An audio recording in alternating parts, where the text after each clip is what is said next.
میرا نام کیٹ ہے اور میرا تعلق بیلاروس سے ہے۔ بیلاروس ایک چھوٹا سا ملک ہے جو رشیا اور یوکرین کے درمیان واقع ہے۔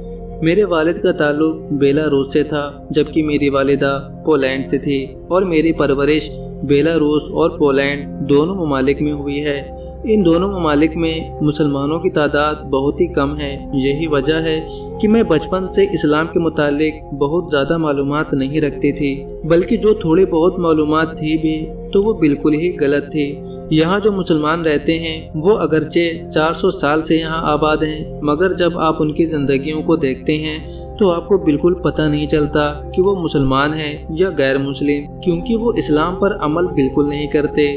وہ سور کا گوشت کھا لیتے ہیں، شراب پیتے ہیں، ان کی عورتیں پردہ نہیں کرتی اور وہ یہاں رہ کر بالکل ہی مقامی پولش لوگوں کی طرح بن گئے ہیں۔ اور سچ پوچھیں تو اگر میں ان لوگوں سے اسلام قبول کرنے سے پہلے ملی ہوتی تو بالکل اسلام کی طرف مائل نہ ہوتی۔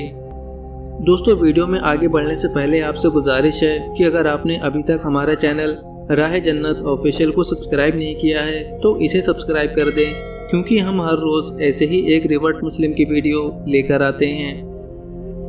جب میں 15 سال کی تھی تو میں اسلام کے متعلق کچھ نہیں جانتی تھی۔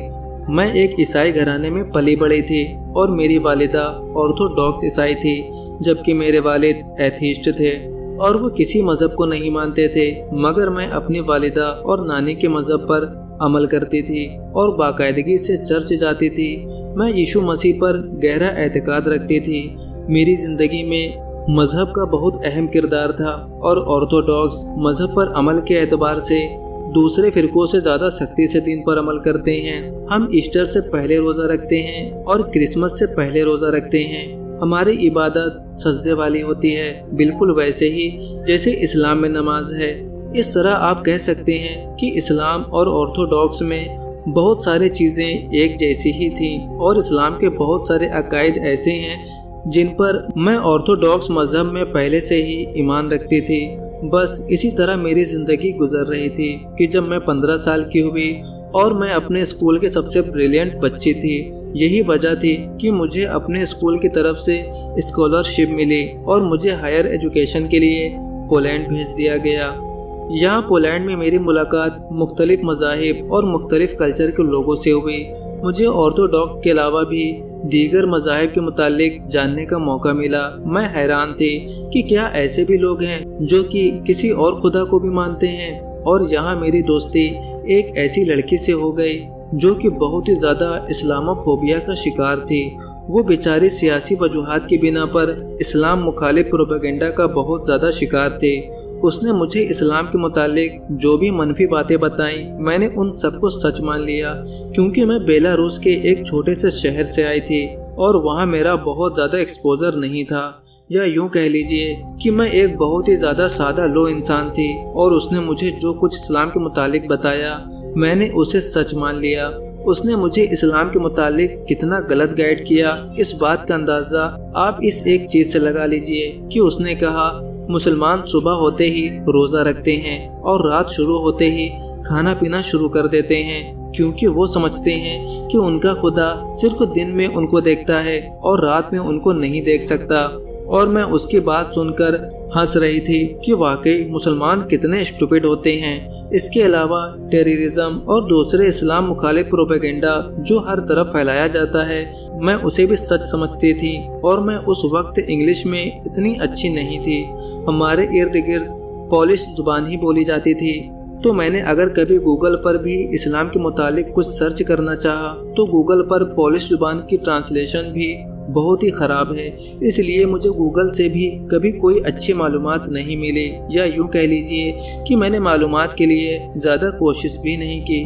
تو قصہ مختصر یہ کہ میرے دل میں یہ بات بیٹھ گئی تھی کہ مسلمان اچھے لوگ نہیں ہوتے۔ اگرچہ میں بہت زیادہ عیسائیت پر عمل کرنے والی لڑکی تھی، مگر اس کے ساتھ ساتھ کچھ چیزیں تھیں جن کے متعلق میں عیسائیت سے مطمئن نہیں تھی۔